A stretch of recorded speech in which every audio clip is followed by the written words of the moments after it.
Muy buenas tardes, compañeras. Agradecemos su asistencia. Muy buenas tardes y bienvenida a nuestra invitada, la antropóloga y feminista argentina, conocida por todas, Rita Segato. Saludamos a las compañeras de otras regiones del país que están presentes aquí y a las que nos acompañan siguiendo esta actividad vía streaming. Agradecemos a la Fundación Heinrich Böll que ha posibilitado la realización de este evento y a las compañeras de la Escuela de Salud Pública de la Facultad de Medicina de la Universidad de Chile que gestionaron este espacio. Es un honor para nosotras poder contar con Rita hoy, sobre todo por su trayectoria y experiencia como feminista, investigadora y académica. Dentro de algunas de sus obras podemos mencionar La nación y sus otros, las estructuras elementales de la violencia y, por supuesto, su último libro, Contrapedagogías de la crueldad. Es muy interesante para nosotras poder escucharla, hablar desde su experiencia, reflexión y quehacer.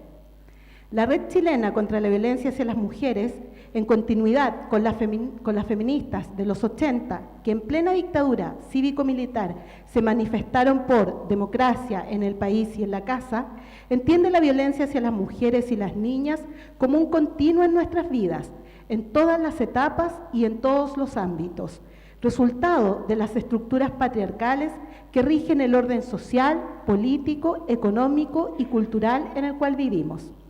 Hoy en Chile el feminismo se ha hecho más visible, masivo y rebelde, lo que nos desafía a profundizar sus contenidos, a reflexionar, a encontrarnos y articularnos.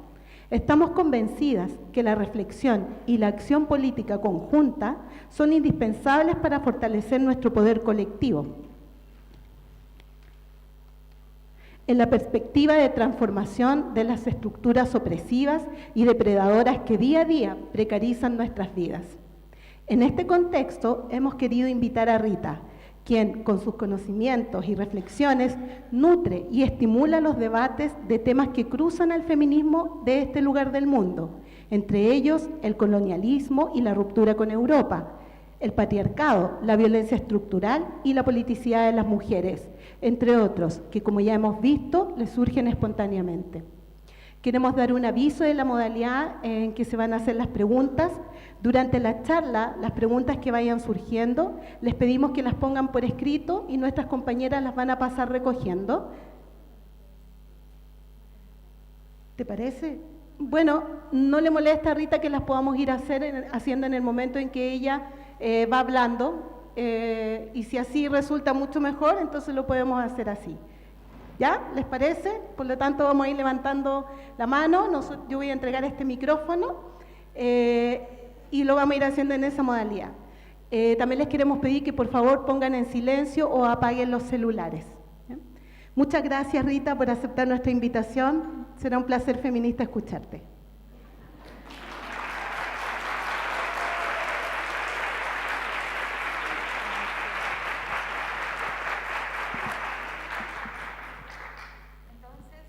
Buenas tardes a todas, estoy bastante emocionada y ahora les voy a explicar por qué.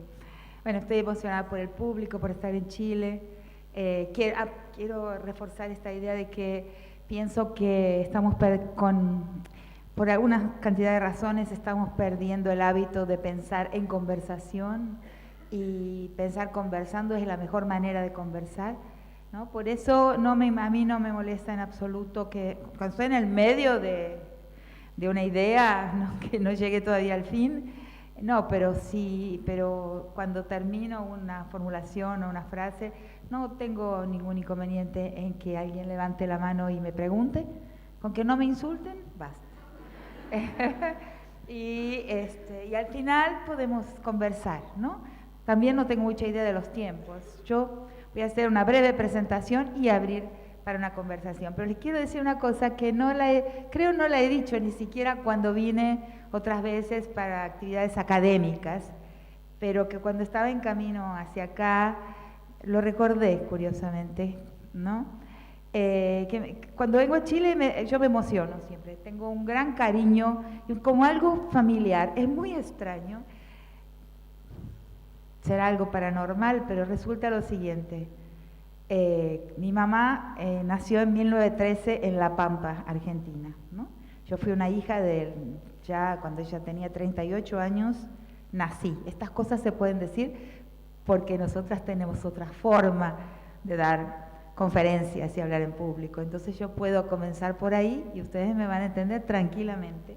Entonces mi mamá, que había nacido en el centro de la Argentina, en La Pampa, que en esa época no era siquiera una provincia como es hoy, sino un territorio nacional, y nació en 1913, y cuando nació fue la tercera hija mujer, o sea, de ahí un poco su feminismo, lo que hoy identifico como su feminismo, y cuando hablo digo que fui criada, que soy una feminista de segunda generación, porque me crió con ideas atroces, ¿no?, sobre los hombres y, en fin, por eso digo que ella era todavía más radical que yo. Y fue la tercera hija mujer y su mamá se enfermó porque no nació varón, porque ya en el tercer nacimiento esperaban definitivamente, tenía que ser un hijo varón y nació una hija mujer. Y por eso su mamá se enfermó, se llamaba Virginia Cardone, y no la pudo amamantar. ¿Y quién la amamantó?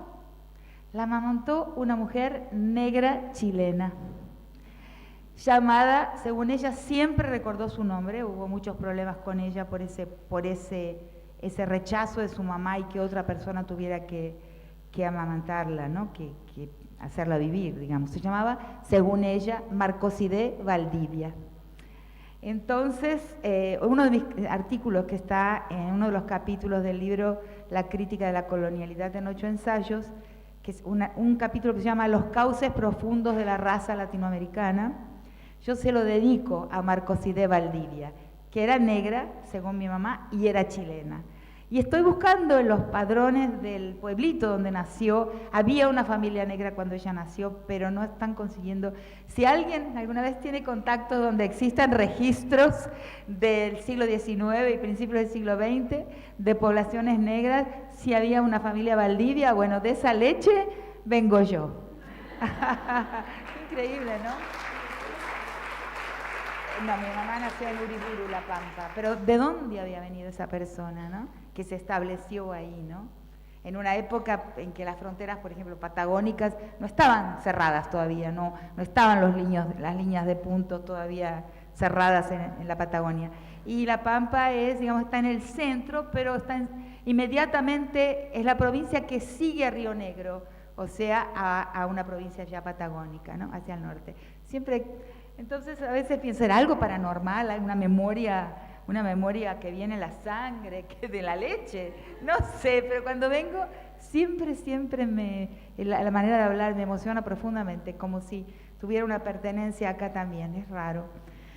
Bueno, entonces quiero empezar porque contando brevemente cómo llego hasta el presente a un término, a una categoría que en realidad es muy reciente, porque se fue transformando. O sea, yo vengo pensando la cuestión de la mujer, como expliqué desde que nací, ¿no?, de esa madre, ¿no?, pero empiezo a pensarla cuando me encuentro con mi trabajo de campo en 1976, y ya en mi tesis en 1984 la defiendo. Ya hay una grande parte sobre lo que llamé después la invención de la naturaleza, o sea, sobre lo que llamamos teoría de género, que hoy está bastante debatida. Entonces, mucho tiempo. A partir del 93 yo me encuentro con la violencia. O sea, antes no. Antes mis estudios sobre género no trataban sobre violencia, y también el mundo no hablaba sobre. Fue muy rápido, ¿no?, el camino que nos lleva hasta el presente, donde el tema de la violencia no solo está instalado en la teoría feminista, en el pensamiento feminista, sino en la realidad de una manera absolutamente ¿no?, que no se puede esquivar, ¿no? Es un tema que se ha ido colocando ante nuestros ojos y creciendo en los hechos y también en el pensamiento que le hemos dedicado las feministas. Entonces, en ese camino estaba viendo cómo iba a preparar la presentación, y bueno, mi camino fue el siguiente, una larga conversación con equipos de estudiantes en la cárcel de Brasilia con presos por violación, Y ahí en esas entrevistas surgen dos ideas que son las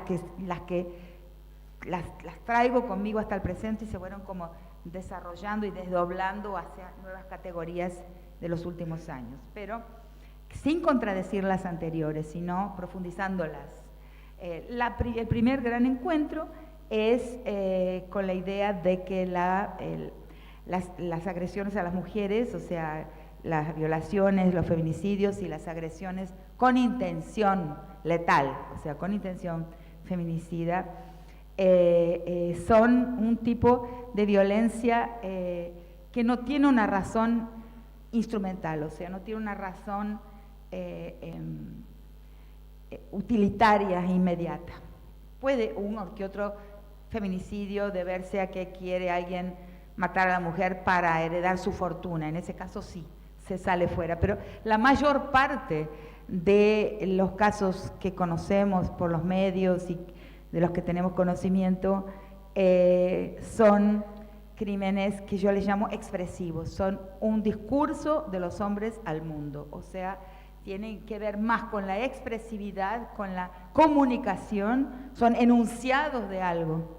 Son antes enunciados de algo que actos violentos para obtener algo. Esto es muy importante percibirlo y para mí hay un crimen en América Latina, una violación paradigmática en América Latina que lo muestra así, que es la violación de Atenco. No sé si conocen el caso Atenco, es muy conocido en la literatura, en las noticias, en fin, pasó en muchas listas y en una revuelta de vecinos por la ocupación del terreno que tradicionalmente ellos, donde vivían, hay una represión policial y hay una violación de una señora de 73 años que llega a denunciar su violación por varios policías y muere inmediatamente porque es una señora muy ya fragilizada en su físico. Esta violación es paradigmática porque solo la tenemos que recordar siempre porque nos retira del error del sentido común de que la violación responde a la libido masculina, al deseo, a la necesidad de un servicio sexual extraído por la fuerza. O sea, todo eso que está tan instalado en nuestro pensamiento y en la manera en que escriben los medios, en el sentido común generalizado, la manera en que los públicos comprenden la violación. Cuando recordamos la violación de Atenco, nos damos cuenta de que es una visión equivocada. Y es importante verlo porque después, inclusive cuando eso se ve en la guerra también, cuando realicé mi peritaje para el caso Sepursarco en Guatemala, que es la segunda tribunal, que se llama Tribunal de Mayor Riesgo, que actuó para juzgar crímenes del Estado autoritario guatemalteco en los años 80, ¿no? Se juzgó ahí el crimen de reducción de esclavitud sexual a que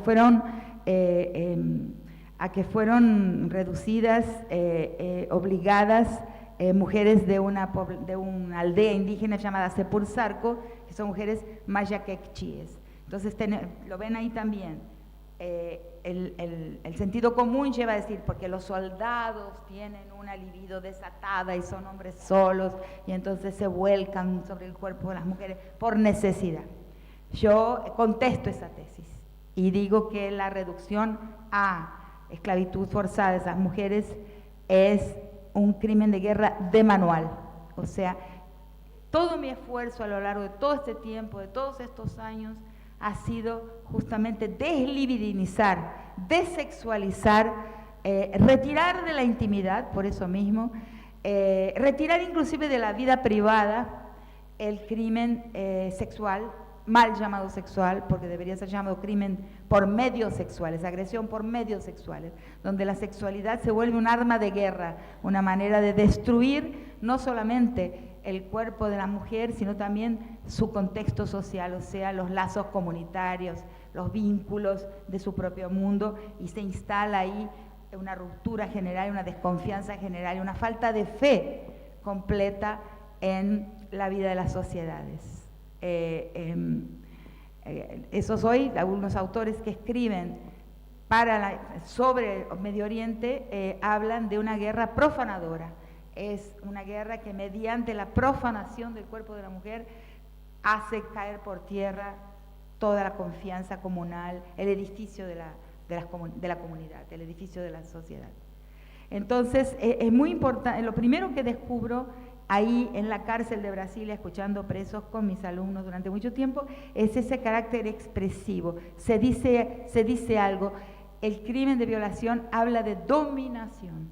O sea, en diversos contextos, con diferentes, por necesidades, por intereses diferentes, pero va a establecer mediante esa expresividad la existencia de un dominador, ¿cierto?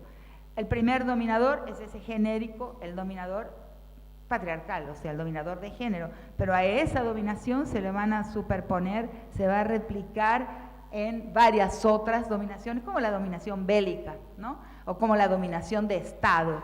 O sea, es un primer discurso, una primera práctica que va a formar el suelo, el cimiento de otras muchas prácticas, de otros muchos escenarios de dominación, ¿no? Como el del Estado-pueblo, el de interés económico, vecindario desplazado, como en el caso de Atenco, ¿entienden? Después podemos, es porque quiero ser rápida en esta parte. Entonces, esa fue mi primera descubierta, el carácter expresivo, no utilitario, porque el utilitario nos lleva a una inmediatez, unos jóvenes que tienen deseo sexual, punto ya. Entonces, también nos lleva al hecho de que las autoridades se escogen de hombros, y bueno, los hombres son así. Entonces nos encontramos con situaciones que son inamovibles, que son de la naturaleza, la libido masculina. Eso los feminismos diversos, las autoras feministas, lo han dicho también de varias formas, ¿no? Que también el violador no es un sujeto atípico, normal, enfermo, alienado, anómalo. Es un gran descubrimiento muy antiguo de las autoras feministas como Susan Brown Miller, que es, digamos, la gran primera autora sobre el tema de la violación, de que el violador es un tipo raro. No, no es un tipo raro, es una persona absolutamente normal que en su acción expresa un contenido que está en la sociedad, que es propio de toda la sociedad y que se entiende muy bien. La sociedad lo entiende, pero no le pone nombre, no pasa a una comprensión discursiva, no pasa a una elaboración discursiva, pero sí es un mensaje que la sociedad entiende. El otro tema que descubro en esa investigación original, la primera, 1993, me seca la boca,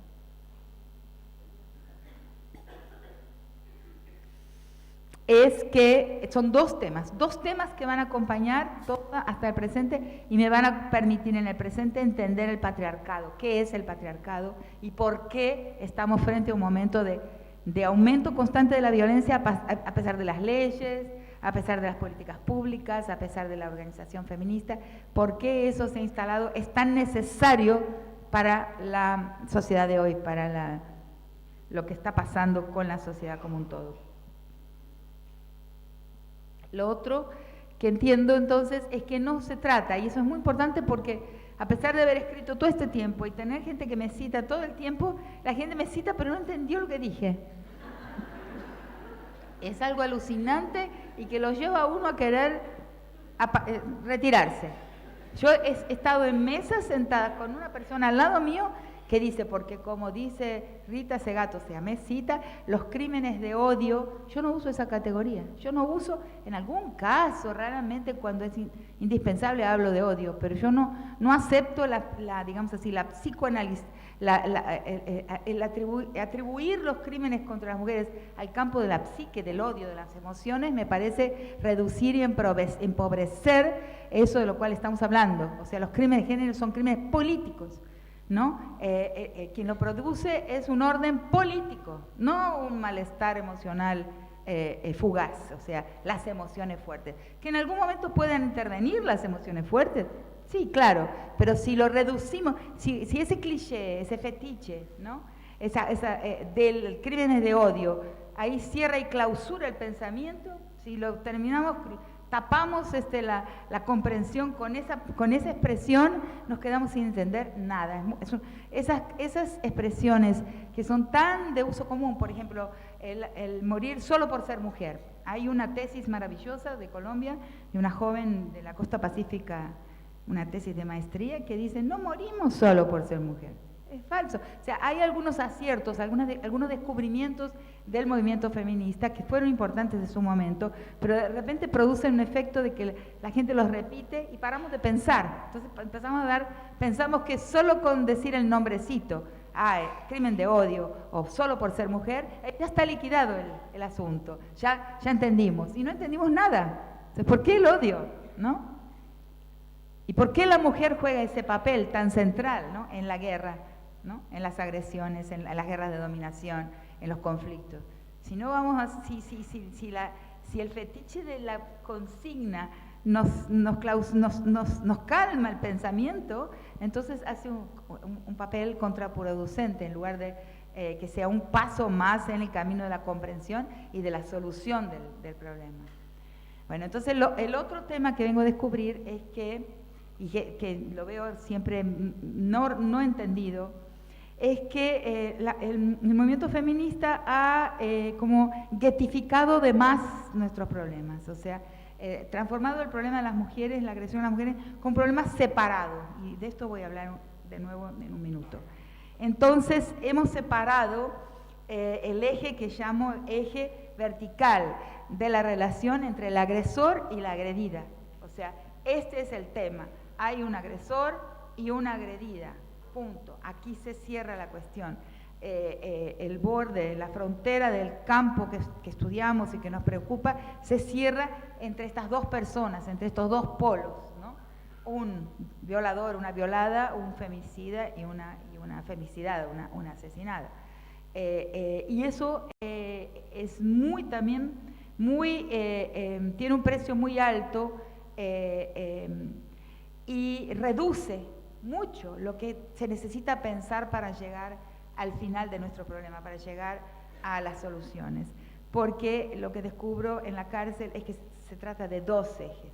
Un eje vertical de agresor-agredida y un eje más importante todavía, en mis análisis, es el eje determinante, que es el eje que llamo horizontal, de la relación entre el agresor y sus interlocutores preferenciales, que son los hombres. En esa doble interlocución, la interlocución con la agredida es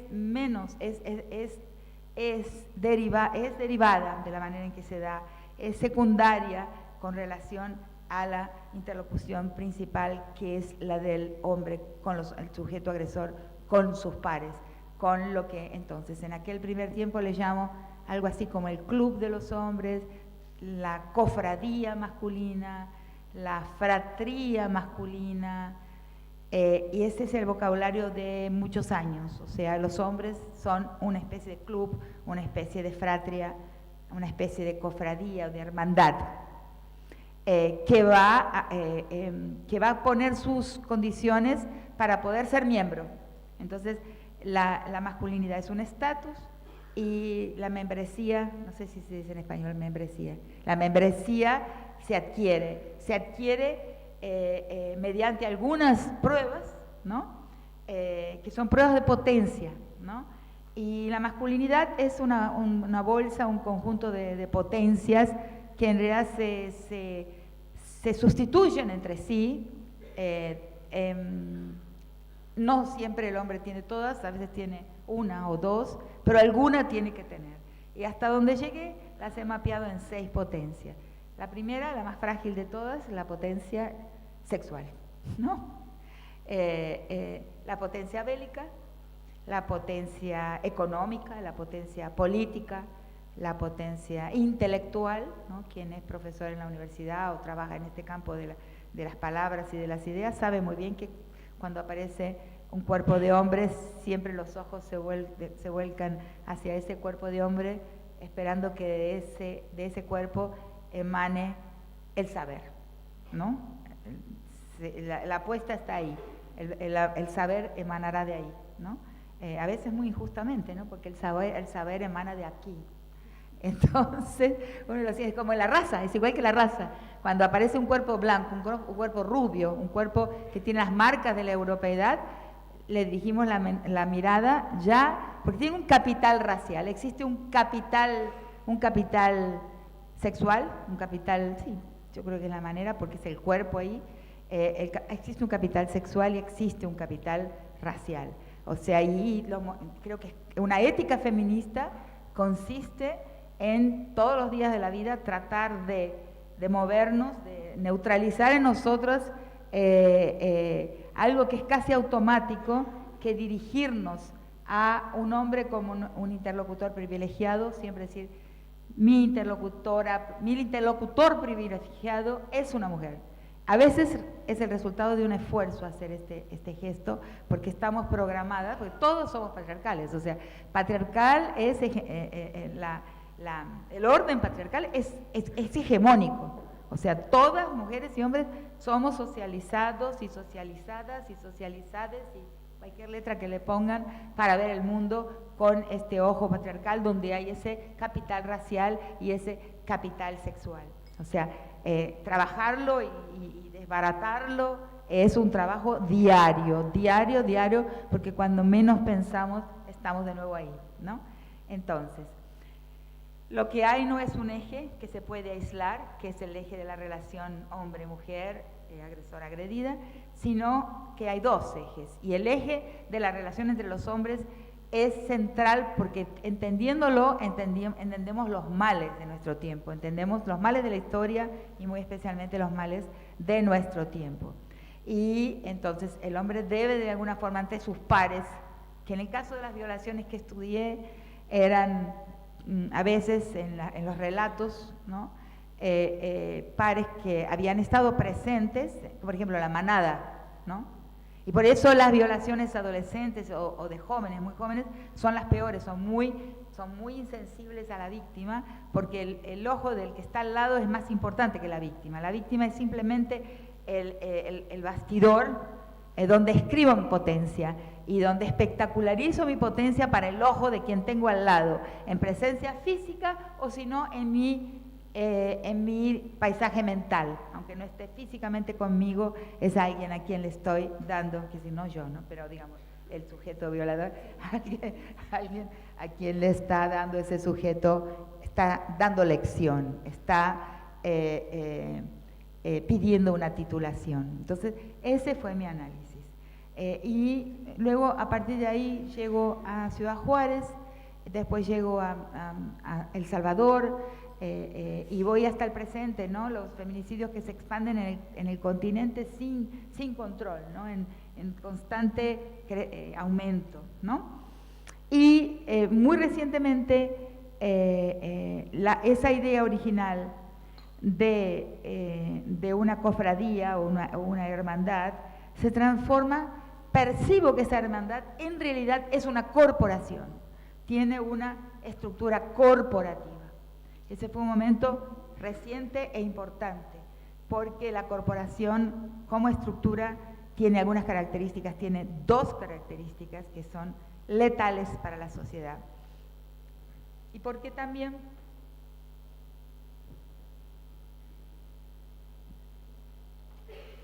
entonces las características de una corporación son, en primer lugar, que para una corporación no existe ninguna lealtad más importante.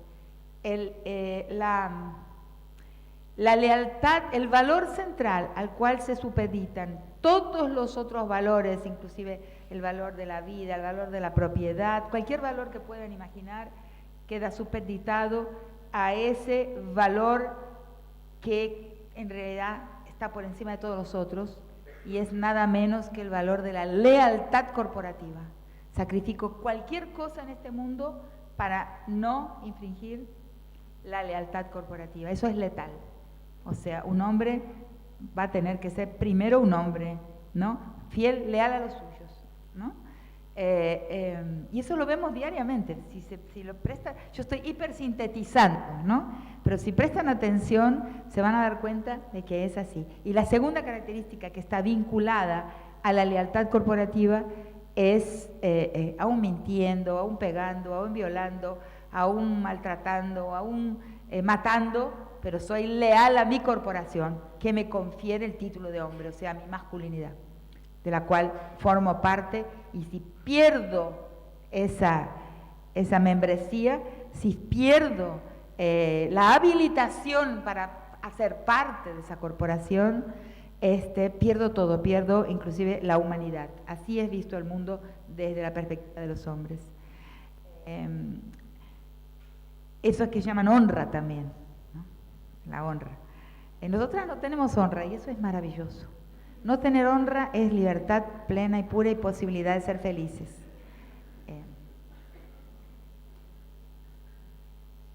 La otra característica es que la corporación es en su interior jerárquica, férreamente jerárquica. Quiere decir que hay competencia entre los varones internamente, pero por el efecto de la lealtad corporativa, el vencedor, es el que marca la pauta, marca la regla, dice cómo hay que ser. Entonces el hombre es por un lado competitivo, pero también dócil, extremadamente dócil a su posición en la corporación, o sea, qué lugar ocupa ahí. Por eso digo muchas veces que la misma conquista, porque yo cruzo el pensamiento feminista con mi perspectiva teórica, que es la perspectiva crítica de la colonialidad, o sea, la colonialidad del poder y del saber. Uno de mis autores que más me ha influenciado es el peruano Aníbal Quijano. Y una de las cosas que pienso en el feminismo decolonial, que es al cual me afilio, hay dos grandes grupos, ¿no? Un grupo dice que no existía el patriarcado en la época precolonial, o sea que en el mundo precolonial no había relaciones patriarcales y no existían. La tesis que lo influye es una tesis de una nigeriana que se llama The Invention of Women, o sea, la invención de las mujeres, como que la colonia británica en África es la que inventa a la mujer, o sea, de la manera que la conocemos como una posición subordinada. No es, adhiero al feminismo decolonial, pero no pienso esto. Yo pienso que la subordinación femenina es la primera forma de subordinación en la historia, o sea, inclusive a veces digo que el cuerpo de la mujer es la primera colonia, ¿no? La primera toma territorial, ocupación territorial es el cuerpo de las mujeres. Y creo que es muy arcaica y creo que algo que lo prueba es la dispersión planetaria del mito adánico de origen. O sea, no es posible afirmar que todas las sociedades tienen ese mito de origen, como el Génesis, pero que ese mito, esa estructura mítica que habla de la mujer desobediente, la mujer que comete un delito o una desobediencia y que tiene que ser castigada, es castigada, y a partir de ese momento la humanidad comienza. Eso es la estructura adánica, el mito adánico de origen. Esa estructura está en mitos de las más diversas sociedades del mundo en los 5 continentes. En los 5 continentes se encuentra el mito, por ejemplo, de que la mujer era la dueña de los rebaños, pero los cuidó mal, y entonces los hombres se vieron obligados a tomarles el rebaño y poner a las mujeres en una posición disciplinada, subordinada. En otro lugar, la mujer le gustaba mucho el sexo, por ejemplo. Entonces hubo que, esos son los Piaroa de Venezuela, ¿no? Un hermano del dios principal tenía un pene muy largo y las mujeres usufructuaban de ese pene muy largo todo el tiempo, entonces hubo que poner orden, ¿no? Cortarle el pene al hermano y poner a las mujeres en el papel de resguardar el tiempo de la menstruación, hacer su periodo de clausura, ¿no? De resguardo, en fin, varias formas en que diferentes sociedades hablan de esa desobediencia castigada, y ahí comienza el pueblo. Entonces yo pienso que esa dispersión tan grande de esa estructura mítica muestra su antigüedad enorme, o sea, vendría a ser como la narrativa que habla de la instalación del orden patriarcal como un orden político. Si no fuera un orden político, si fuera un orden natural, no sería necesaria la narrativa. La narrativa es necesario un mito que la sancione, un mito que la resguarde, porque es histórica, porque es un momento de la historia, en el origen.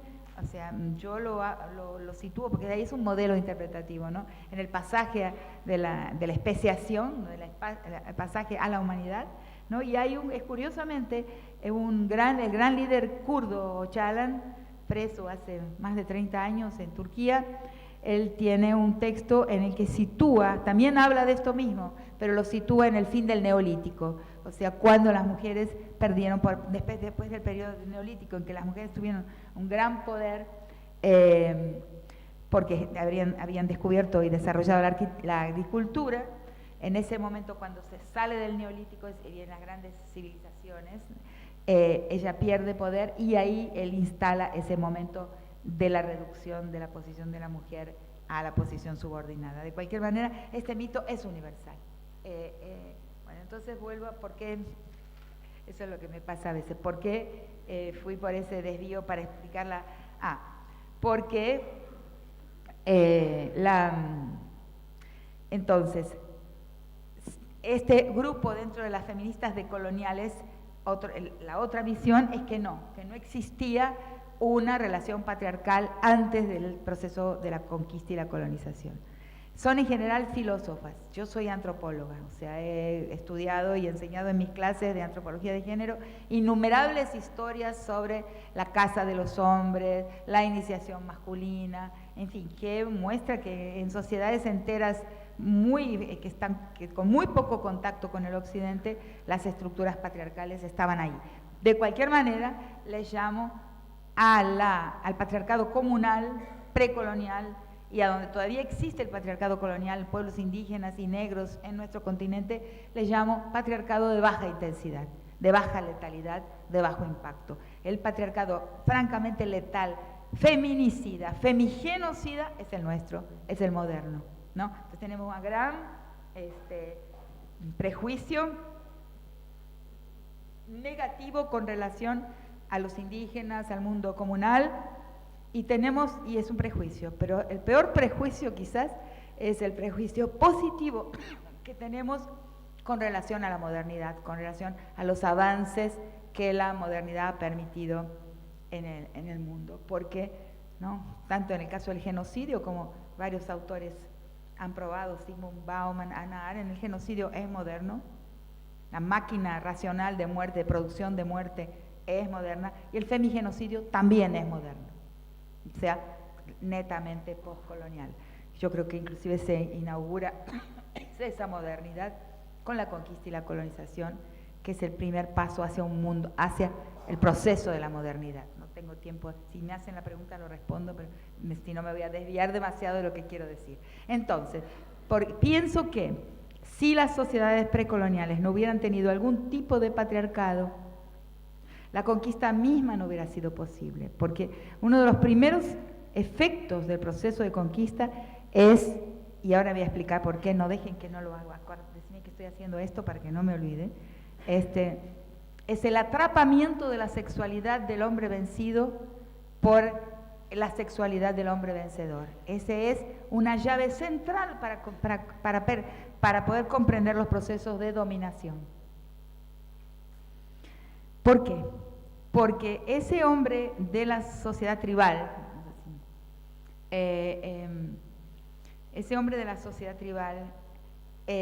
tiene frente al dominador, tiene una doble lealtad.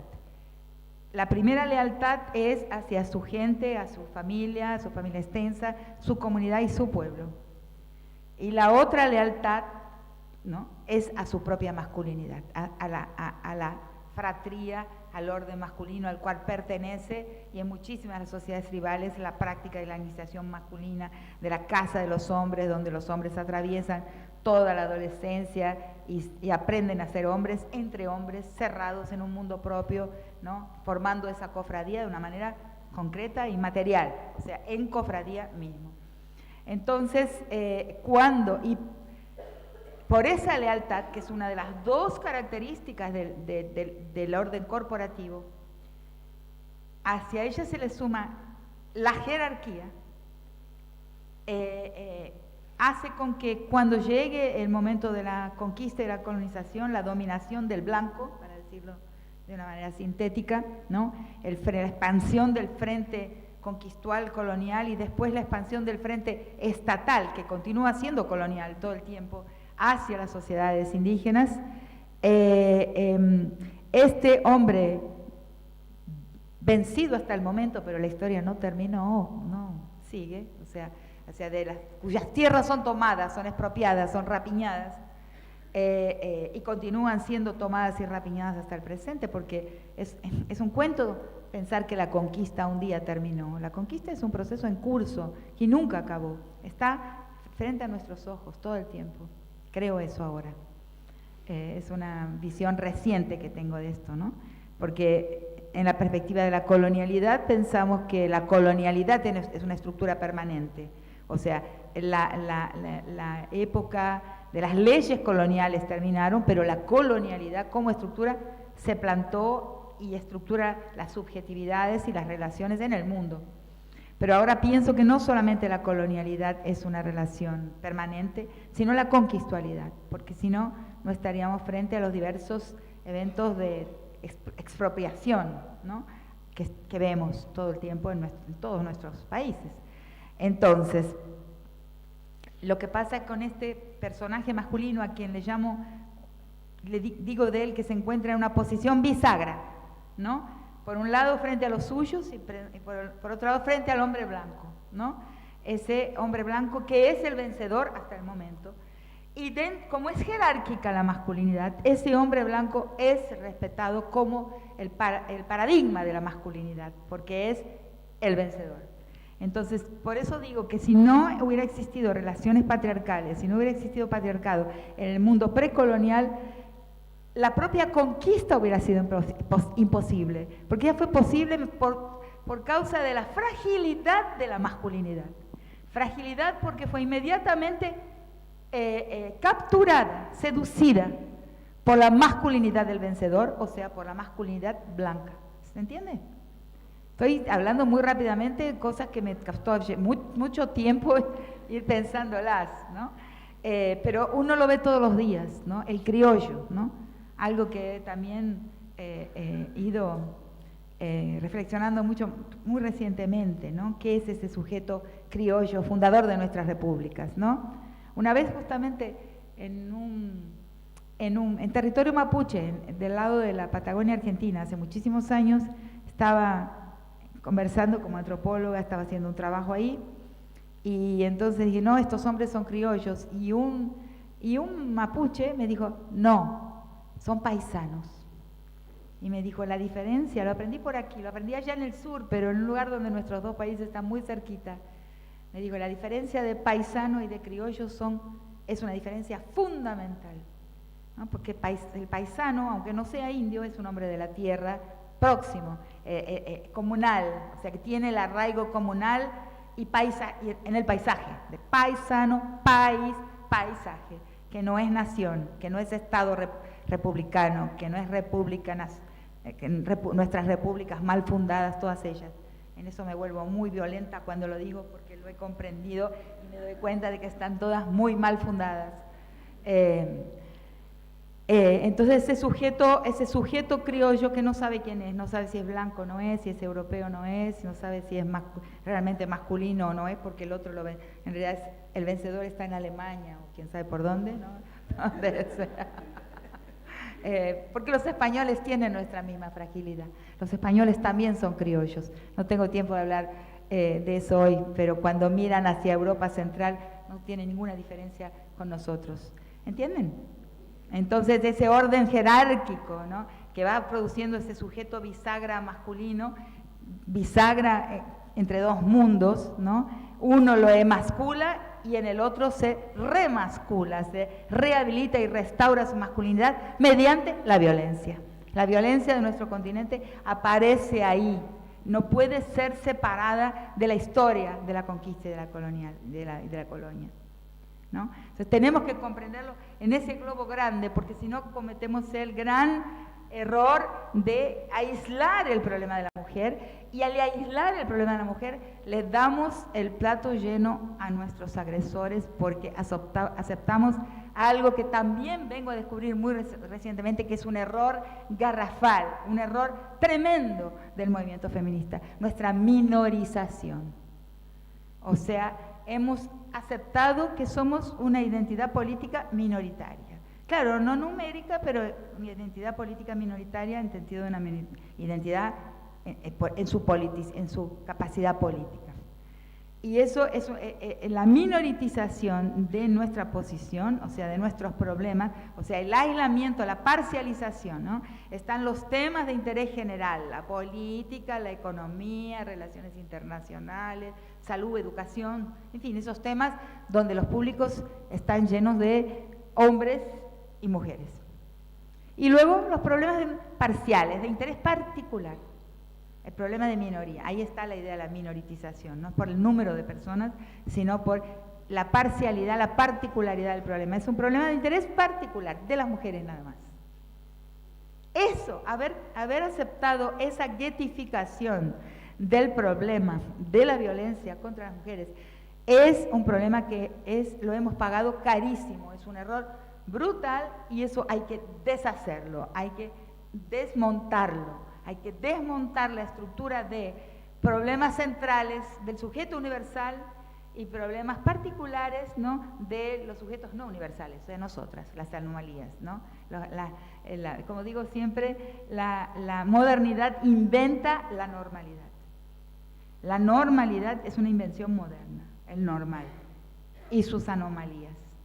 Entonces, toda diferencia en el mundo de la normalidad, toda diferencia se transforma en una anomalía. Entonces la mujer, desde el mundo binario, que no es el mundo dual de los pueblos indígenas, cuidado con confundir la estructura dual con la estructura binaria, son estructuras totalmente diferentes. La estructura dual, aunque jerárquica, pero los dos términos que la componen, y a veces más de dos, pueden ser además más de dos, son ontológicamente plenos. Los dos tienen su propia politicidad. Uno no es derivativo del otro. Los dos tienen plenitud. ¿Se entiende? En el mundo binario, que es el mundo de la modernidad, es el mundo del uno y sus otros. El sujeto universal normal y sus álteres. Entonces las mujeres ahí nos transformamos en la otra del hombre, el negro es el otro del blanco, el indio es el otro del conquistador. Las sexualidades disidentes, no normativas, son las otras de una sexualidad normal, y así por adelante, ¿no? Los cuerpos deficientes son la anomalía o el déficit o el otro del cuerpo sano. Toda esa estructura con que vemos el mundo, que es la estructura misma de la minorización o minorización, es equivocada y hay que luchar contra ella. Nos ha servido para algunas luchas y sobre todo para reconocernos, ¿no?, los intereses de las mujeres, pero ha tenido también un efecto perverso, ¿no?, en cómo luchamos y cómo vemos el mundo. Ahora aquí abrimos para preguntas.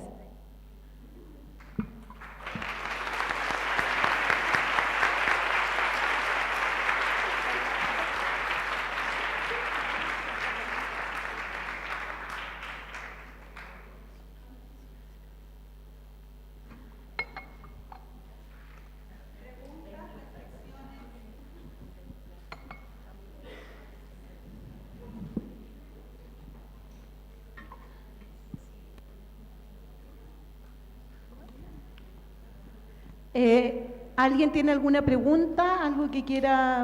Acá.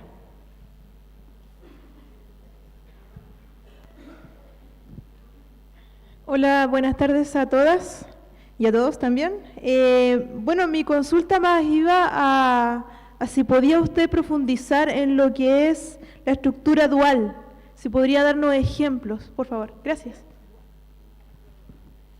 Sí, claro.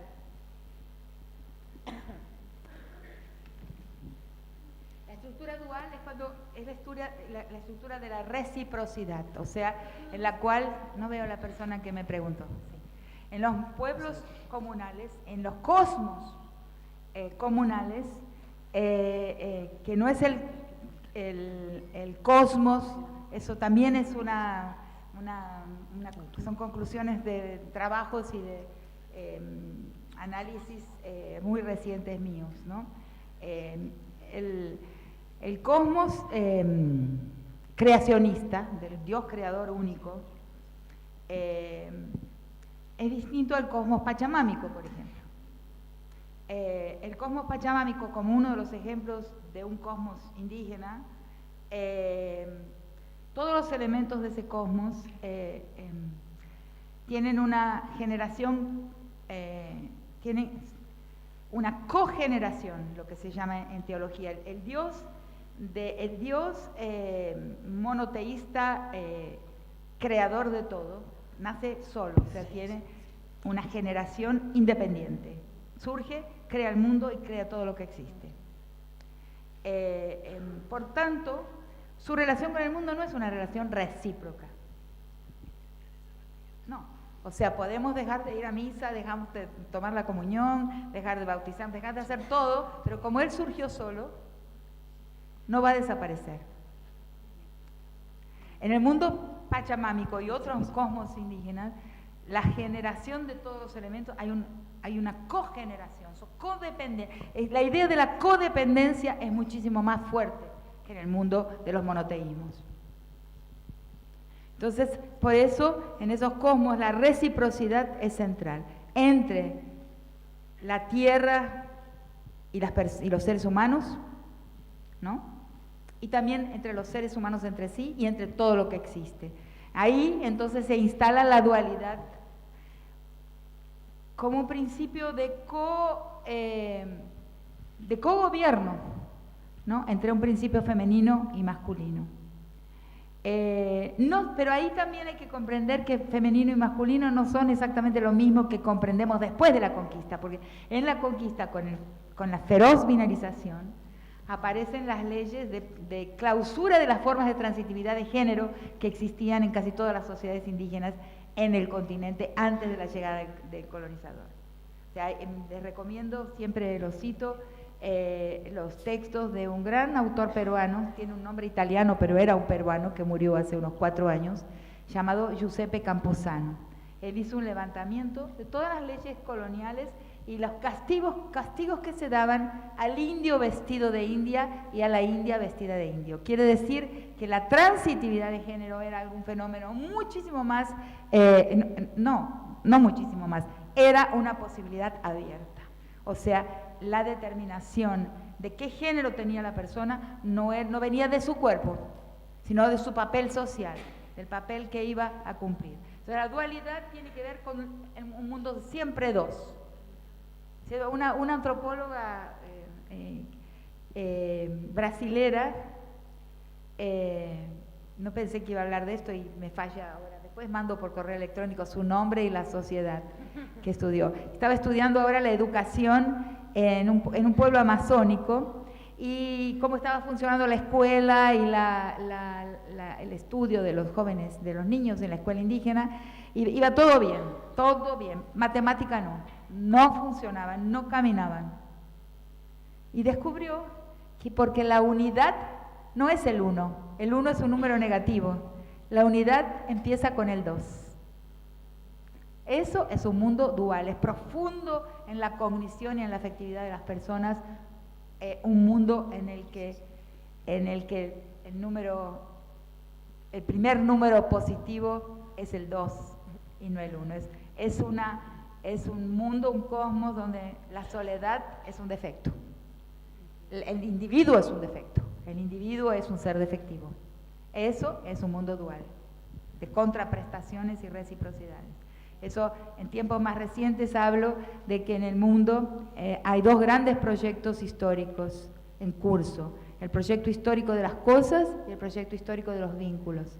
El proyecto histórico de los vínculos arraiga en ese sustrato comunal que todos nuestros países tienen, que todas nuestras sociedades tienen, inclusive en el medio de las ciudades donde digo que hay jirones de comunidad.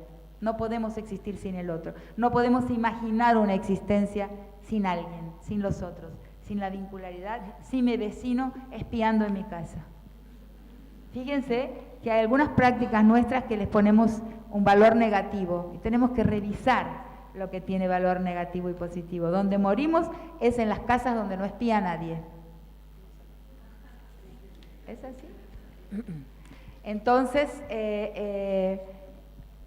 yo creo que en este proyecto histórico de los vínculos acaba produciendo comunalidad. Y el proyecto histórico de las cosas acaba produciendo individuos que también se transforman en cosas en el final del camino, cosificando la vida, ¿no? Todos vivimos una vida anfibia todo el tiempo, con un pie en el proyecto histórico de las cosas. Quiero un libro, quiero un coche, quiero una casa, quiero una tierra. Y con un pie en el proyecto histórico de los vínculos. Pero hay un momento en la vida en que se vuelven definitivamente incompatibles.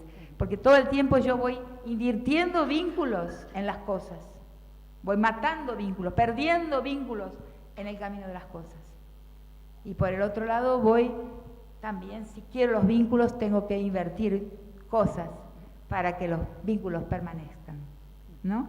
Y así vamos, pero hay un momento en que hay una decisión en la vida de cada uno llega. O sea, ¿qué voy a hacer? ¿No voy a entregar esto para la defensa de una amistad, la defensa de una vida, de una persona vinculada a mí? Son los dilemas del presente porque hay una tensión muy grande entre estos dos. Los vínculos son del mundo dual, del mundo recíproco, del mundo de la reciprocidad, ¿cierto? Yo puedo decirlo porque yo vivo en un pueblo chiquitito.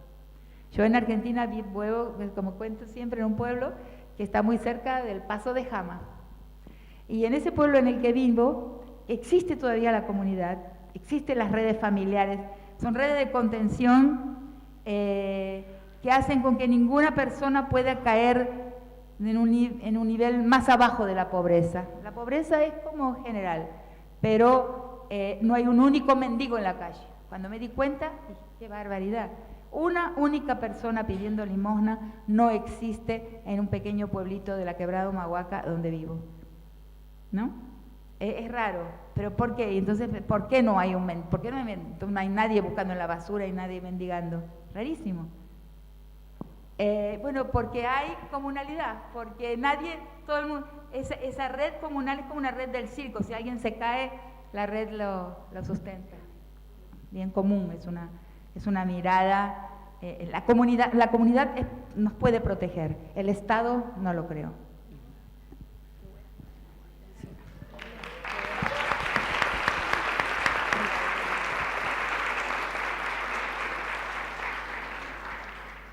Buenas noches a todas. Rita, queríamos saber también cómo se vinculan los conceptos de pedagogía de la crueldad y espectacularización de la violencia con el tratamiento periodístico que le dan los medios de comunicación a la violencia contra las mujeres y, en ese mismo sentido, dado el contexto actual, ¿cuál debiese ser el rol que jugaran los medios de comunicación respecto a esto? Sí, claro. Porque eso he aprendido de una alumna mía, se llama Daniela Gontillo, que escribió una tesis comparando lo que ella llama la violencia mimética y trata el género, la violencia de género como una violencia mimética. Quiero que lo publique o quizás puedo mandársela a alguien la tesis para que se lea, porque ella va a comparar 3 países, Colombia, Brasil y Argentina. El efecto que tienen las noticias en la reproducción de la violencia es impresionante.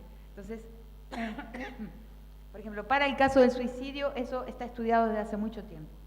En un determinado momento, 12 jóvenes japoneses se suicidó uno y los otros se suicidaron en secuencia, y se descubre que el suicidio es contagioso, tiene un efecto que se replica.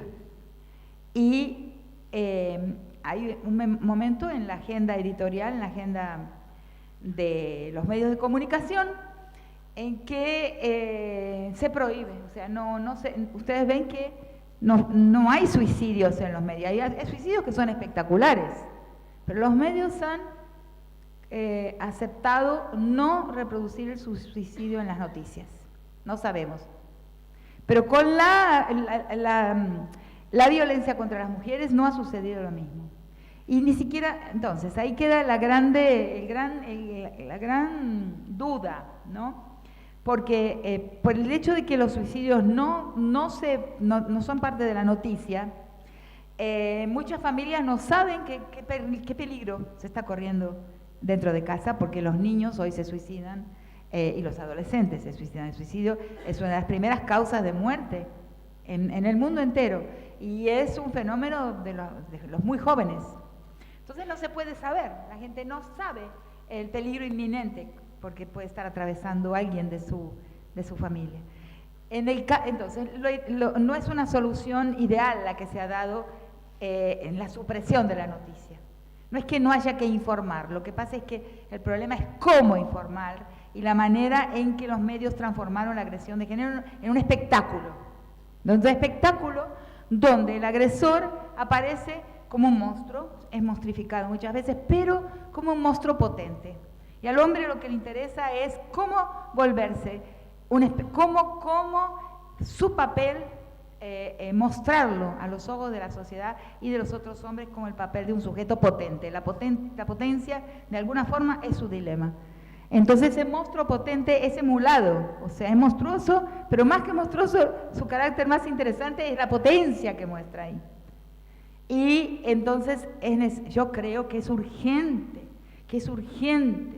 el llamado a las escuelas de comunicación, las escuelas donde se forman los periodistas y a los editores de los grandes diarios, de los medios masivos de información, a una conversación para revisar, ¿no?, la forma en que se publicizan las agresiones de género, porque están llevando a la réplica, llevando a la mímesis. La tesis de Daniela Gontijo habla del efecto mimético y huyendo de la palabra contagio, porque la palabra contagio, que es la que se usa para la violencia, hay un método de comprensión de la violencia que es como epidémica, ¿no?, que usa el paradigma de la epidemiología para entender la violencia y también para entender los suicidios, pero hay un cierto automatismo, ¿no?, y es cierto, hay un cierto automatismo en el abordaje epidemiológico, ¿no?,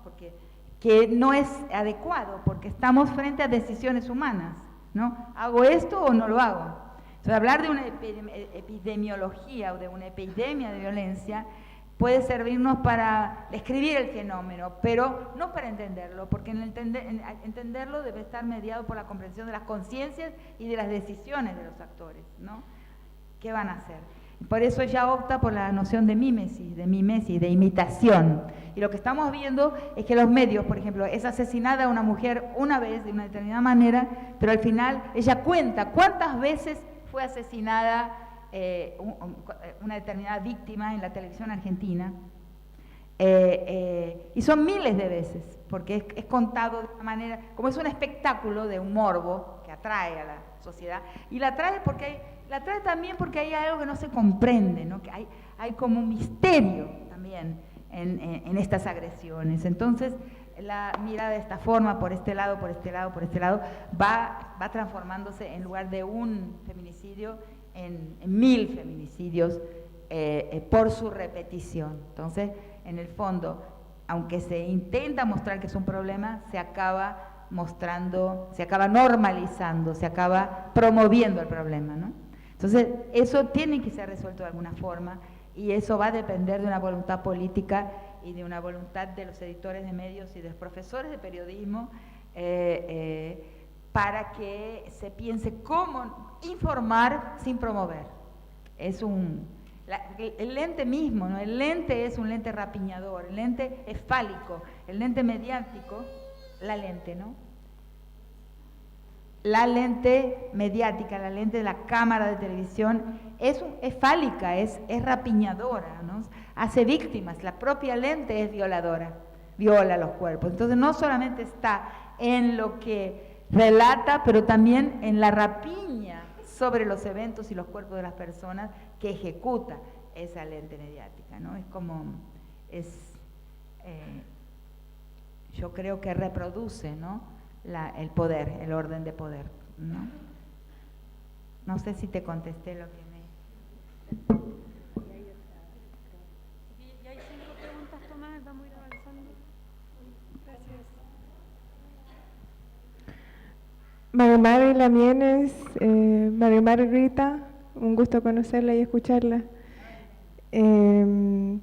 Dada su experiencia a nivel mundial, los conversatorios, los seminarios y su experiencia de vida también como feminista, me gustaría saber, de acuerdo a su visión, qué es lo que nosotras como chilenas y bueno, viviendo en Santiago, que finalmente es centralista, es Chile, ¿en qué podríamos nosotras aportar a un real cambio en lo que estamos viendo ahora en nuestra sociedad? Porque lo que vivimos en el 8M fue lindo, fue hermoso, fue a nivel mundial, pero más allá de eso, ¿en qué podemos aportar como ciudadanas? O sea, yo en mi caso, sin tener algún estatus de poder, ni siquiera en mi familia, porque mi familia es súper patriarcal. Entonces, ¿cómo usted podría tal vez guiarnos y guiarme en ese aspecto? Gracias. Claro, ese es un tema que me había comprometido a hablar y entonces con esa pregunta llegamos a ese tema que me habían pedido, que es lo de la politicidad en clave femenina, ¿no? De una otra forma, ¿no? En mis análisis yo digo que en la transición a la modernidad, al mismo tiempo que de la historia de los hombres deriva el Estado, o sea, tengo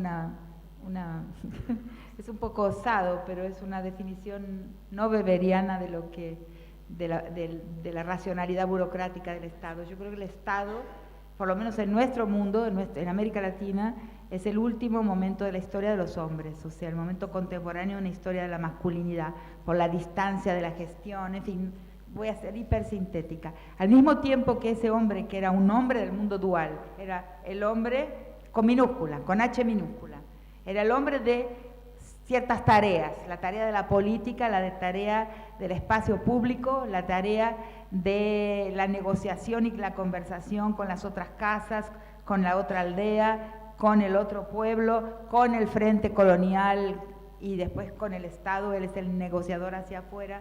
Había otra politicidad que era la politicidad del espacio doméstico, que era, a diferencia del presente, ese espacio de la casa, de la familia extensa, de la casa comunal, era atravesado por mucha presencia, un espacio abierto, o sea, no era, cuando decimos doméstico hoy inmediatamente pensamos que es privado e íntimo, pero en el mundo comunal la domesticidad no es ni privada ni íntima, tiene otra forma de gestión de la vida, realiza otras prácticas que tienen que ver con la gestión de la vida y que inciden en la historia colectiva. Entonces es muy diferente esta estructura que la estructura de la familia moderna. Lo que pasa con la transición a la modernidad es que la tarea de los hombres se transforma en la tarea universal de la política, secuestra toda la política y toda la politicidad es una politicidad en clave masculina, o sea, que viene de la historia de la politicidad masculina, y la politicidad femenina se clausura, queda clausurada, retenida, represada, y el espacio doméstico es totalmente despolitizado, se transforma en un resto de lo político. Por eso tenemos tanta dificultad cuando las agresiones son sobre nuestro cuerpo, son sobre nosotras, siempre son una especie de crimen menor, como he dicho, entre comillas, un crimen menor, porque nunca es un crimen plenamente político, siempre es el crimen de una habitante, nosotras, una habitante de un espacio totalmente despolitizado, despublicizado, o sea, residual con relación al mundo de la política de verdad, del sujeto universal, ¿no? Entonces, en ese represamiento de nuestra politicidad, ella quedó como, tenemos, o sea, nosotras las mujeres gestionamos la vida, tenemos una esfera, un espacio muy amplio de toma de decisiones que son centrales para dos cosas, la preservación de la vida y la preservación de la diversidad genética, por ejemplo, del mundo, de las plantas, o sea, tenemos un papel central en la historia. Pero al privatizarse el ámbito que ocupamos, al volverse íntimo, esto no es visto como política. Lo que hacemos todos los días no es visto como algo del campo de la gestión, del campo de la politicidad. Lo que pasa es que con el fracaso de la historia patriarcal, ¿no?, con el fracaso rotundo de los estados como forma de gestión y protección de la vida, ¿no?, porque si no aprendemos de la historia, no sé, paremos de poner historia en el currículum de la escuela, porque mejor ponemos relojería, panadería o matemáticas. Bueno, yo sé, pero lo estoy diciendo del otro lado, estoy diciendo que es una historia mal aprendida.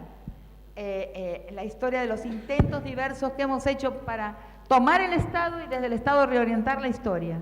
O sea, tomar el Estado por las armas o tomar el Estado por las elecciones y desde ese Estado reorientar la historia no funciona, porque no se puede reorientar la historia con el patriarcado adentro. El patriarcado, digamos, es la primera lección de desigualdad, es el cimiento y la base que va a replicarse en todas las formas de expropiación de valor, de todas las formas de plusvalía de todo tipo, ¿no? Económica, racial, imperial, todas las formas de expropiación, de extracción de valor no reconocido van a replicar la primera, que es históricamente en un tiempo filogenético y en un tiempo ontogenético, en la historia del pueblo y en la historia de los individuos, es el orden patriarcal que nos prepara, que nos educa para la expropiación, para ser expropiadas o ser expropiadores. Entonces, para mí ese orden patriarcal es central. Por eso, con el avance, con que el feminismo, o sea, las mujeres en la calle y el cambio de la sociedad, del movimiento de la sociedad, como decía Aníbal Quijano, que es una frase extraordinaria, parece muy simple, pero es muy llena de sentido. Él decía, no hablemos de los movimientos sociales, hablemos del movimiento de las placas tectónicas de la sociedad, hablemos del movimiento de la sociedad. La sociedad ha movido sus placas tectónicas, hay un movimiento de la sociedad. Finalmente, después de casi 70 años de feminismo, hay realmente un cambio. Lo vemos en los niños y las niñas, cómo hablan. Es impresionante.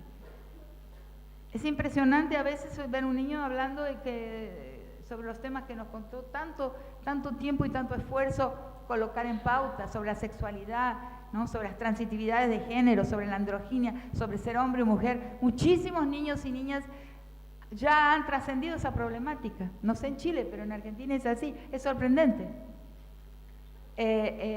Entonces, eso amenaza el orden desigual. Todo el edificio de las desigualdades está amenazado por la retirada del patriarcado de la base. Es como decimos en portugués, se dice puxar o tapete, mover el piso. Se ha movido el piso, que es severamente dependiente de la educación patriarcal, que es severamente dependiente de que esté bien instalada en nuestras subjetividades, esté bien instalado en nuestras subjetividades el orden político patriarcal, porque ahí naturalizamos las otras formas de dominación.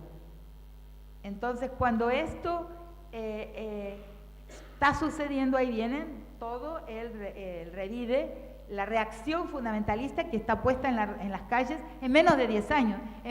Nosotras tenemos 70 años de caminada, y de repente en menos de 10 años hay una gente enloquecida en la calle, desesperada, pautada, para colocar un límite, una reacción a nuestro avance natural en el tiempo a lo largo de 70 años. Eso, la reacción apareció muy recientemente, en menos de 10 años, por eso yo pienso seriamente que se trata de un implante reactivo, porque nuestros antagonistas de Proyecto Histórico nos están diciendo hasta dónde estamos llegando, qué está cambiando, la importancia y el peligro de lo que ha sido instalado ahora y que viene de un gran periodo, larguísimo periodo de fermentación, que fue la fermentación del pensamiento de las mujeres, del pensamiento feminista, de la contestación feminista, en sus diversas formas, porque no hay un feminismo, hay varios,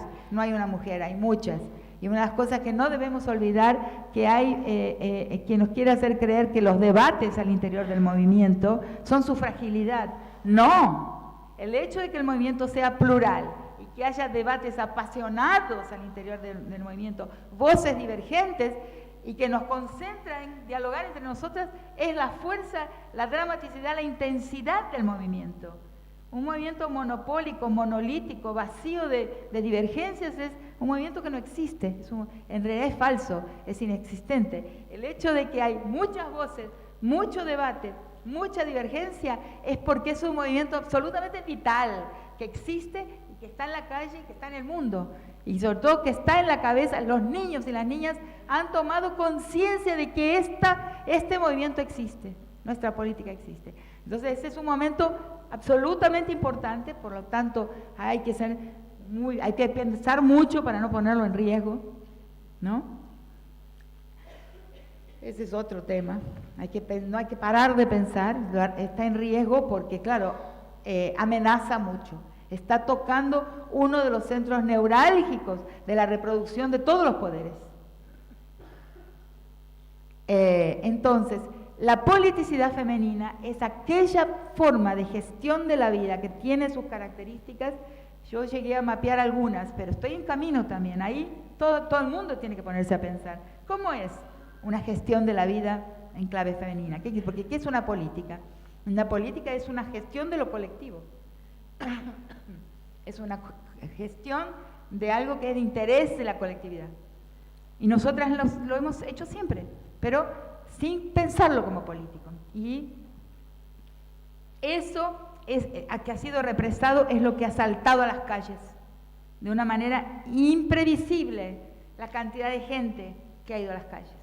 Imprevisible, impensable, sorprendente, porque es como que ese orden femenino, esa manera de pensar el mundo y el destino colectivo de las mujeres ha saltado, como un resorte, también zafado, saltado por la cerca y se ha colocado en las calles como una otra propuesta, pero que debemos pensarla muy bien de todas juntas. Entonces, ¿cómo es una politicidad femenina? Yo tengo les cuento una historia.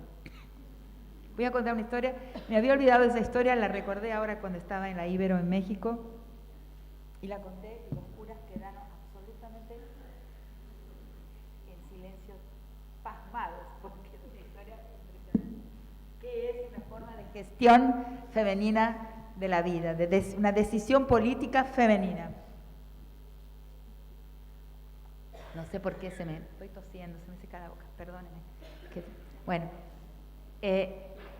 existe una vez, es un cuento ahí, es un cuento verdadero, porque me pasó a mí, que acompañé durante más de 10 años a los talleres de la Fundación Nacional del Indio en Brasil.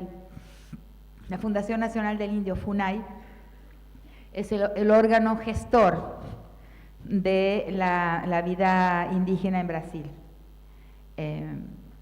Entonces, a partir de desde 2002, que hicimos la primer gran taller con mujeres indígenas que querían prepararse para la entrada de Lula en el gobierno, cuando Lula iba a comenzar su camino como presidente y el PT como el partido de gobierno, las mujeres indígenas pidieron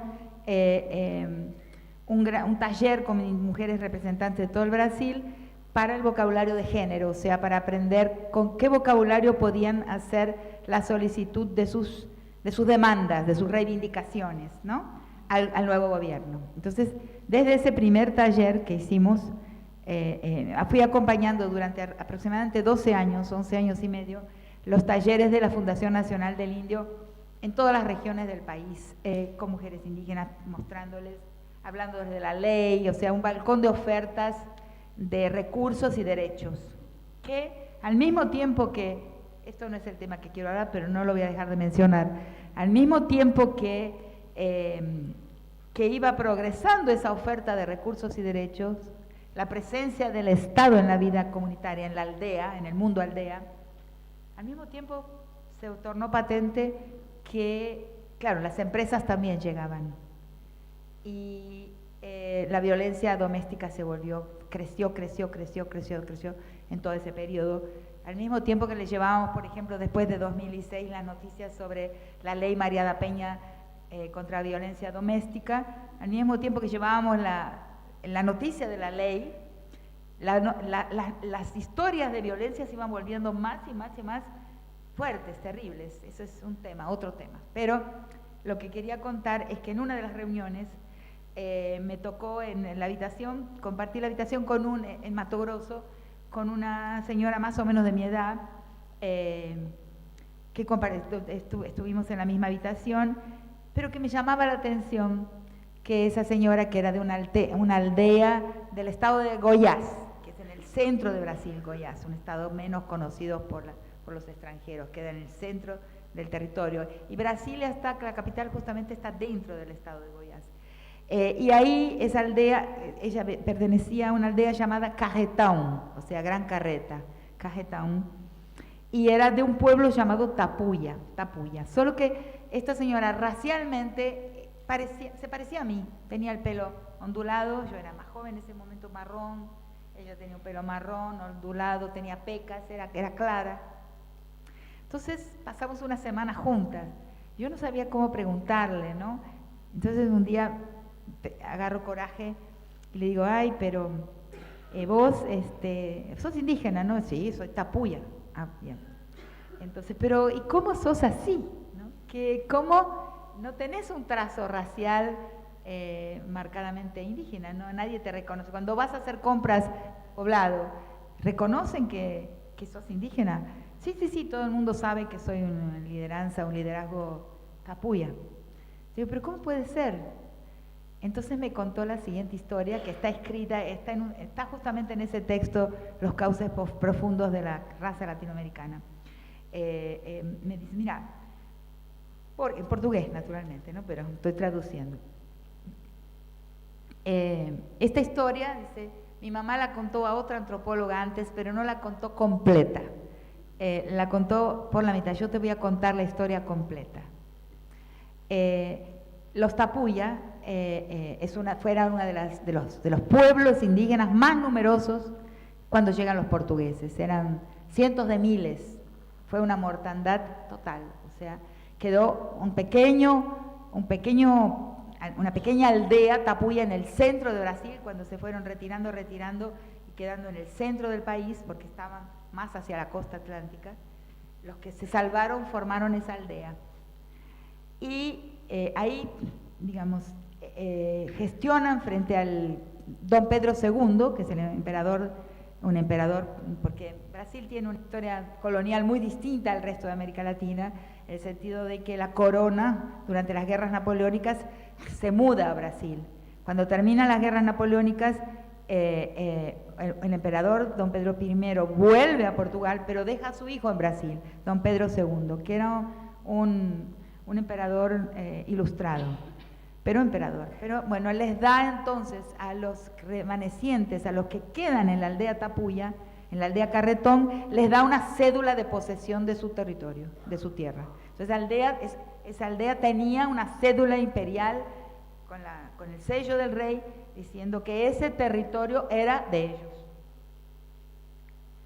Lo que pasa es que a partir de ese momento viene una peste, una gran epidemia que los vuelve a diezmar y mueren prácticamente todos los que quedaban ahí, excepto 3 mujeres. Solo se salvan 3 mujeres, una de ellas la abuela de esta señora con quien conversaba. Entonces me dice así, entonces esas 3 mujeres deliberaron, se sentaron a conversar. Conversaron cómo iban a hacer y tomaron la siguiente decisión. Levantaron todas las reglas de parentesco y todas las reglas de conyugalidad y decidieron que a partir de ese momento iban a copular con todos los hombres que pasaran por su territorio. Un cacique fundamentalista, el fundamentalismo caciquista, que también existe, dirían, no, las reglas son primero. No, esa es una politicidad femenina, no es principista. O sea, hay que cuidar la vida aquí y ahora. lo que define qué es un pueblo no es el patrimonio de sus costumbres, no es la repetición mecánica y fundamentalista, culturalista de sus costumbres. Lo que define qué es un pueblo es la noción clara, la conciencia de que se viene de un pasado común, cuya historia se recuerda, y se transita hacia un futuro común. Y que el pueblo es un vector en el tiempo, o sea, lo único que lo hace ser pueblo es el deseo de continuar como pueblo, que es lo que tuvieron en cuenta esas tres mujeres.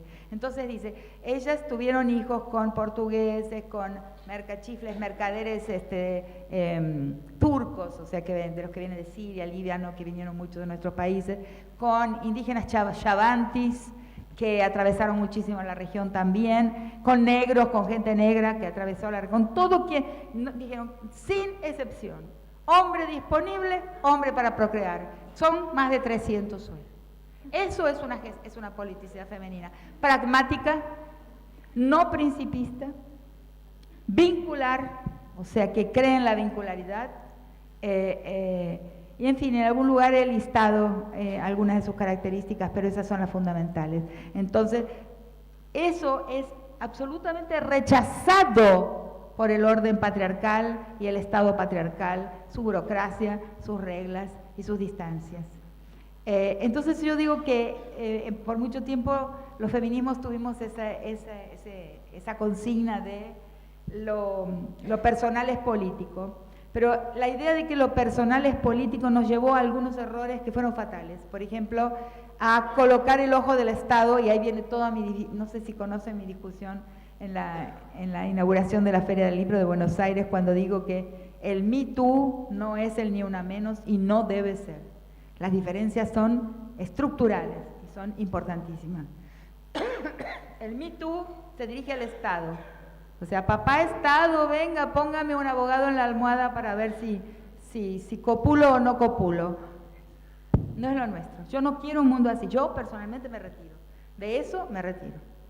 Nosotros tenemos un mundo vincular, todavía. Girones de comunidad, ¿no? Prácticas muy expandidas de vincularidad. Debemos trabajar a las mujeres que todavía son... ahí sí entra de nuevo una palabra que he usado poco, pero en esta circunstancia la uso, empoderar.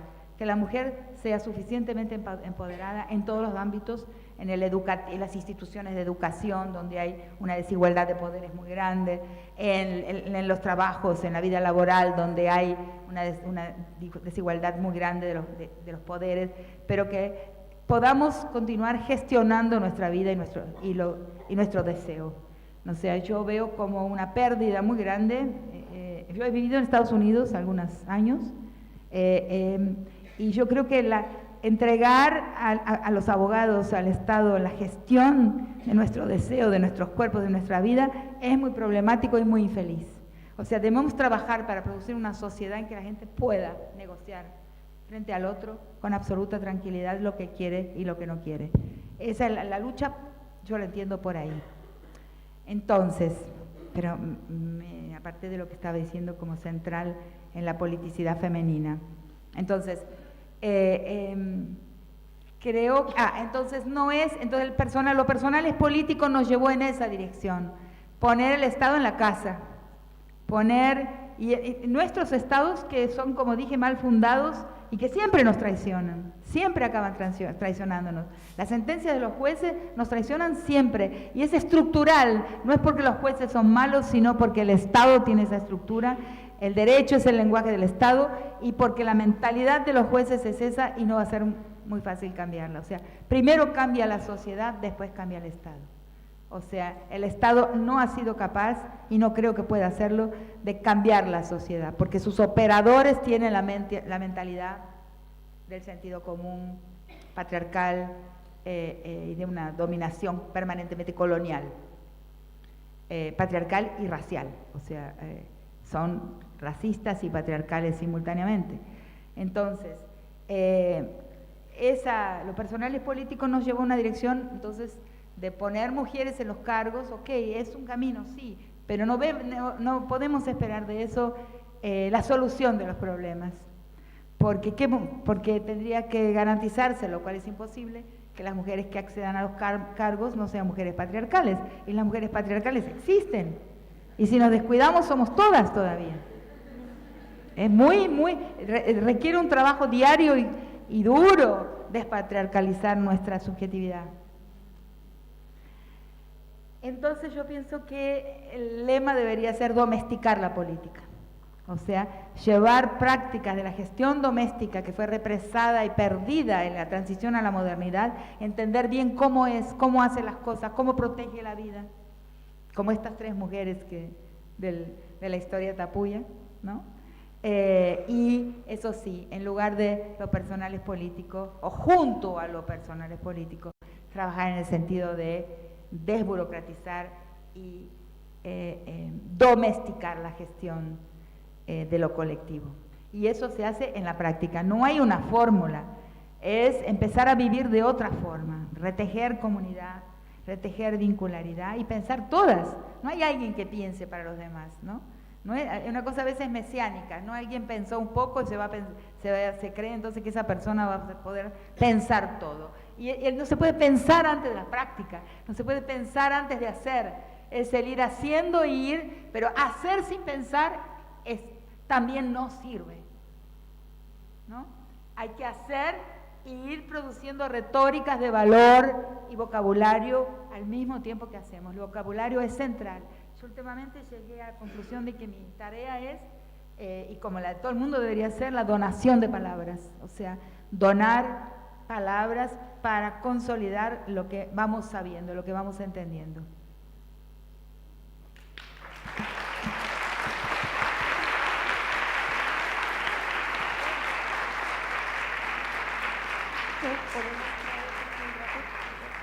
Compañeras, queremos agradecer a Macarena Nieto, que nos ha acompañado en el lenguaje de señas, y también queremos darle un descanso. Podemos seguir un rato más, pero queremos darle un descanso a Macarena porque ha sido mucho rato y es muy agotador estar.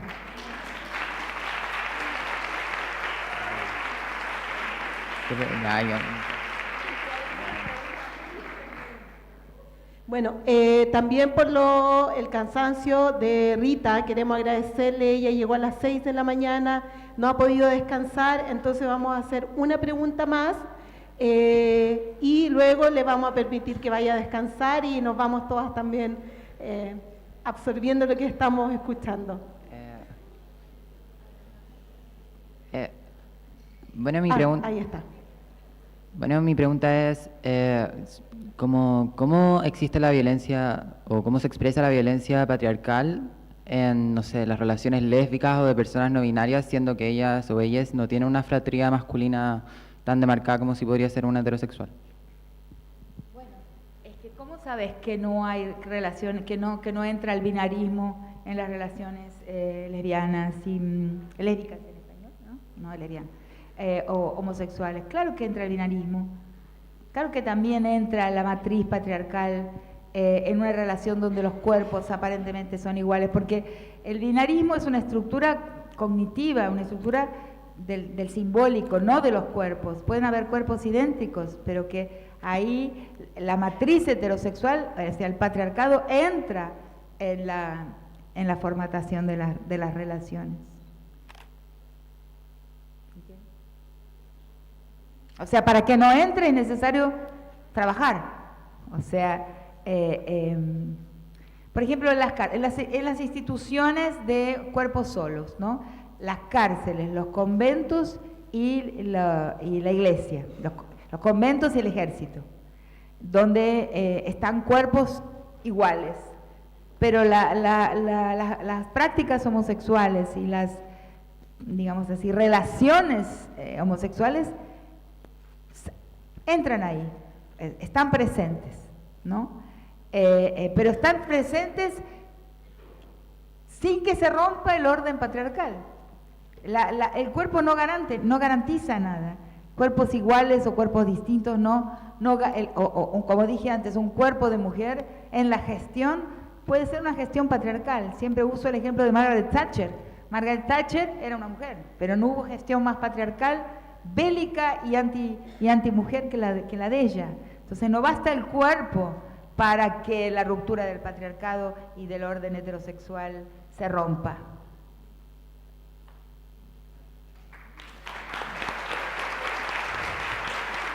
Bueno, muchas gracias Rita, muchas gracias compañeras por asistir. Esperamos que haya sido fecundo, que haya sido interesante también este conversatorio y contarles que Rita sigue también en Santiago con 2 actividades más que fueron publicadas en caso de que alguna la quiera ir a escuchar. Muchas gracias, que tengan buenas noches. Ya. Bueno. Ahora que estamos todas, ahora que sí nos ven, abajo el patriarcado que va a caer, abajo el patriarcado que va a caer, arriba el feminismo que va a vencer, arriba el feminismo que va a vencer.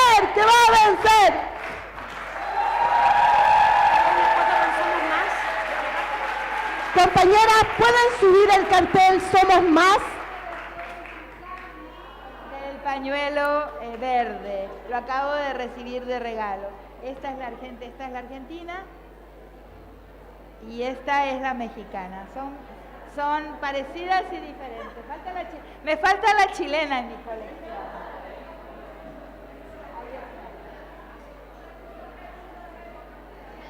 Acá está. ¿La puedo llevar? Sí, claro. Hagamos una línea acá. Hagamos una línea acá.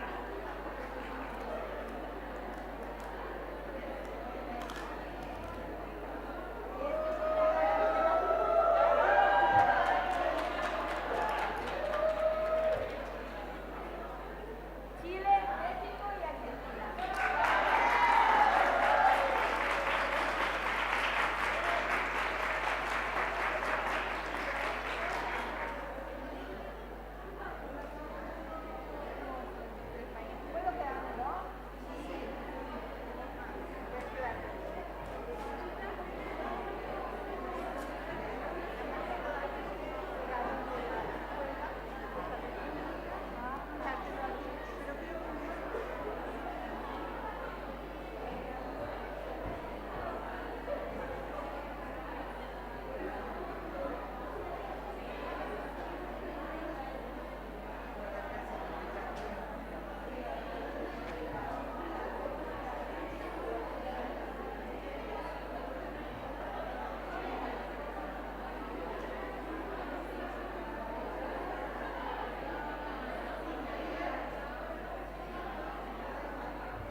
Los carteles Somos Más. A todos se les dio un cartel que dice Somos Más. Si por favor los pueden levantar para una foto.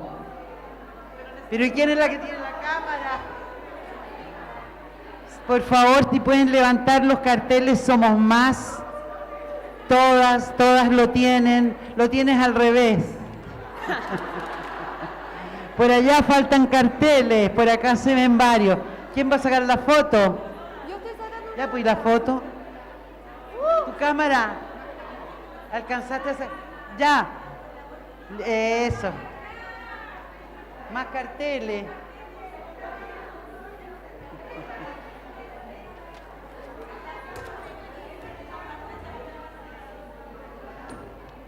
Ya, Somos Más. Oye, llegaste muy tarde con la cuestión.